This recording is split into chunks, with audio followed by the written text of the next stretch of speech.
Hi friends, welcome to Sabina சமையல். இன்றைக்கி வந்து அருமையான ஒரு மரவள்ளிக்கிழங்கு அரிசி மாவு வச்சு இன்றைக்கி ஒரு ரொட்டி தாங்க செய்ய போகிறோம். நான் மரவள்ளிக்கிழங்கு பாருங்கள், இது ஒரே ஒரு பீஸ் தான். இதை நல்லா வேக வச்சு மசிச்சு எடுத்து வச்சுருக்கேன். அதில் இருக்க நாரை மட்டும் நம்ம தனியாக எடுத்துக்கலாம். ஒரு 2 நிமிஷம் போதும் ஃப்ரெண்ட்ஸ். அருமையான நம்ம மரவள்ளிக்கிழங்கு ரொட்டி சூப்பராக ரெடி ஆயிரும். டிஃப்ரெண்ட்டாக ஒரு நாளைக்கு நம்ம செய்யலாமே, எப்போவும் ஒரே மாதிரியே செய்யறதுக்கு. பெரிய வெங்காயம் ஒரு 3 பெரிய வெங்காயம் குட்டி குட்டியாக கட் பண்ணி வச்சுருக்கேன். இது வந்து சாதாரண அரிசி மாவு தாங்க, இடியாப்ப மாவு. எந்த மாவாக இருந்தாலும் ஓகேங்க, அரிசி மாவு இருக்கணும், அவ்வளோதான். அரிசி மாவு இல்லைன்னா நம்ம வந்து கோதுமை மாவுலேயும் செய்யலாம், இல்லை மைதா மாவுலேயும் செய்யலாம். நான் இன்றைக்கி அரிசி மாவில் தாங்க செஞ்சுருக்கேன். ரொம்ப ஹெல்த்தியான ரொட்டிங்க. இப்போ வந்து இது நல்லா நான் வேக வச்சு எடுத்துட்டேன். இதை வந்து அந்த மேட்ச் பண்ணுறதுல வச்சு நல்லா மேட்ச் பண்ணி விட்டுக்கிறேன். வச்சுட்டு அந்த நாரை மட்டும் எடுத்துட்டேன். பாருங்கள், நல்லா மேட்ச் பண்ணியாச்சு. இப்போ வந்து அந்த மாவுக்குள்ளே நான் ஜலிச்சு வச்சுருக்க மாவுக்குள்ளே போட்டுக்கிறேன். போட்டுட்டு இப்போது அதுக்கு தேவையான பொருள் என்னென்னு போட்டுக்கலாம். ஒரு மீடியம் சைஸ் வெங்காயம் 3 வெங்காயம் பொடியாக கட் பண்ணி வச்சுருக்கேன். 3 பச்சை மிளகா, ஒரு 1/4 டீஸ்பூன் ஜீரகம்,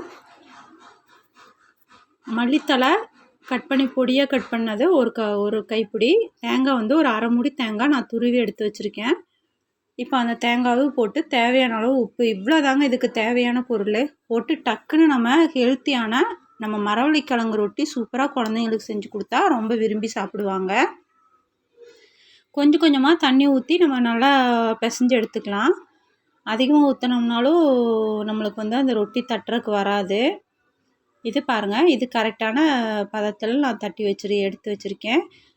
இப்போ ஒரு இரும்பு தோசைக்கல் வச்சாச்சு. பக்கத்தில் ஒரு கிண்ணத்தில் தண்ணி வச்சுக்கோங்க. தண்ணி தொட்டு தான் நம்ம இப்போ தேங்காய் ஊற்றிக்கிறேன், ஒரு 3 டீஸ்பூன் போல். இப்போ நான் எடுத்து லோ ஃப்ளேமில் வச்சுக்கோங்க. வச்சுட்டு இப்போ அப்படியே கையில் வந்து, ஏன்னா ரொம்ப நம்மளுக்கு சூடு பட்டுரும், அதனால் கொஞ்சம் தண்ணி அதில் தொட்டு இப்படி வச்சு நம்ம எடுத்துக்கலாம். ரொம்ப டேஸ்ட்டாக இருக்குங்க இந்த ரொட்டி. நீங்களும் ட்ரை பண்ணி பார்த்துட்டு எனக்கு கமெண்ட்டில் சொல்லுங்கள். சட்டுன்னு செஞ்சிடலாங்க. மரவள்ளிக்கிழங்கு மட்டும் இருந்துச்சுன்னா நிமிஷத்தில் உங்கள் வீட்டில் நீங்கள் இது செஞ்சு கொடுத்துடலாம். குழந்தைங்களுக்கு ரொம்ப விரும்பி சாப்பிடுவாங்க.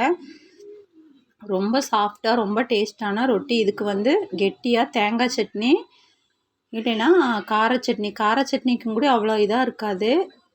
இப்போ தேங்காய் சட்னிக்கு ரொம்ப டேஸ்ட்டாக இருக்கும். நீங்களும் இதே மாதிரி ட்ரை பண்ணி பார்த்துட்டு எனக்கு கமெண்ட்டில் சொல்லுங்கள் எப்படி இருந்துச்சுன்னு. பாருங்கள் ஃப்ரெண்ட்ஸ், எவ்வளோ சாஃப்டானா நம்மளுக்கு மரவள்ளிக்கிழங்கு. உங்களுக்கு பிடிச்ச லைக், ஷேர், சப்ஸ்கிரைப். அடுத்த வீடியோவில் சந்திக்கலாம்.